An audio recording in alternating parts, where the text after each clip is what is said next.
সর্বকালের মানুষের জন্য আমার এই কথাগুলো সকলে মনোপ্রাণ দিয়ে শুনবেন এবং বিশ্বজুড়ে প্রসার করে দিবেন। মানুষ দিনে আসলে ভালো হয়ে যায় না।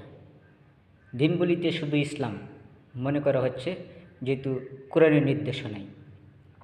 তাহলে আমি মুসলমান হলেই কি আমি ভালো হয়ে গেছি?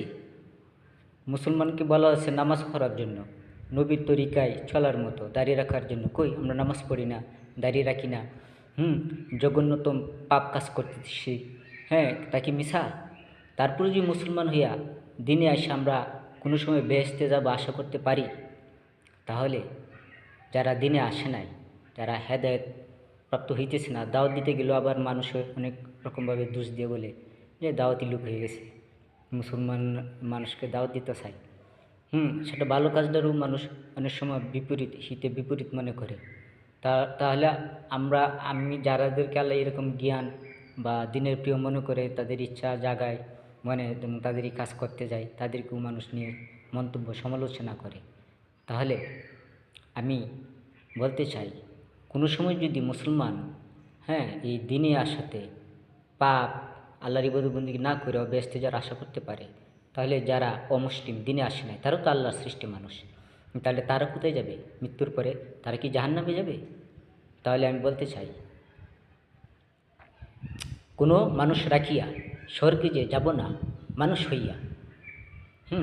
তাহলে আমি যে এই কথাগুলো বলেছি বা লিখেছি সেটা আমার জ্ঞানে নেই, আমি মনে করি আল্লাহ আমাকে দিয়ে লেখাইছে। কারণ সকল মানুষেরই মঙ্গল চাই, সকলের জন্য জান্নাতে যায়। আমি দুজকে যাইলেও কেউ না কেউ তো বেহেশতে যাবে, তাহলে সেই মানুষটা সেই রকম হোক যে মানুষ দুজকের কথা শুনে যাইতে যাবে না, কিন্তু বেহেশতে যাবে না কেন? তখন সে হয়তো বলতেছে যে না, আমি মানুষ একা বেহেশতে যাব না, আর যত মানুষ আছে বেহেশতে দেওয়া লাগবে। যেখানে কথা আসছে আরও নবীদের ইব্রাহিম, নূহ, মুসা, মুহাম্মদ সাল্লাল্লাহু আলাইহি ওয়াসাল্লাম সকল অনুসারী আছে, এবং বিশ্বনবী মুহাম্মদ সাল্লাল্লাহু আলাইহি ওয়াসাল্লাম বলেছেন যে আমি আমার উম্মতকে না নিয়ে বেহেশতে যাব না। ঠিক আছে, পৃথিবীতে এইরকম নজিরও আছে। তাহলে বাকি মানুষগুলো কোরআন আসার পরে বাতিল আগের দিনগুলো, তাহলে এরপরের মধ্যে মানুষগুলো তাহলে তারা কোথায় যাবে? আমি তাদের জন্য বলছি। আল্লাহ আমাকে সেই জ্ঞান দান করছে লেখার, তাই বলে আমি লিখতে পেরেছি। তারাও জান্নাতে যাবে আশা করি। আর বিশেষ কথা হচ্ছে, আমার বিষয়টা হচ্ছে এই যে সকলের জন্যই মঙ্গল কামনা করা, আর প্রকৃত অর্থে আমি যেন ভালো পথে চলতে পারি।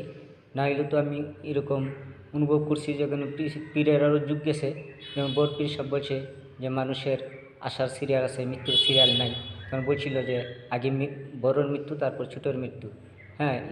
ইরাকের জন্য বলছিল, আল্লাহ বলছিল না, তখন তার সবাই দিনে আসে না, বেদিনও ছিল। তাহলে আল্লাহ তো সকল মানুষের জন্য এবং দৃষ্টান্ত রাখছে যে তুমি তো সবার জন্য বলো নাই।